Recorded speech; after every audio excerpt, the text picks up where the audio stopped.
Muntikan na ako mga lodi dito sa steel barrier na hinarang ng ating kapulisan. Dito ito sa may gilid ng Barangay Hall, Mindanao Ave, Tandang Sora. Napakadelikado nito kaya babalikan ko.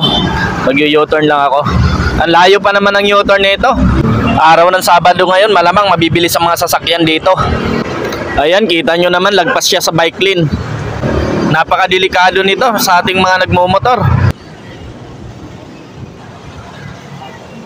Kulay pula or kulay dilaw sana ang ilalagay ko, kaya lang wala akong makita sa paligid. Kaya ito na lang, sako ng buhangin. Pero okay na to kasi mas madali siyang mapansin. Sa likod ng taxi may pulis, pasilip-silip lang sa akin kung anong ginagawa ko dito. Pinaking tip ko ito para dili pa rin sa hangin. Pag napadaan ulit ako dito mamaya, babaguhin ko ito nang mas mapansin. Sa mga kapulisan na naka-duty dito, kung pwede sana pakilagyan ng plastic cone sa unahan. Huwag na nating antayin na mayroon pang aksidente na maganap bago natin ayusin. Yun lang po.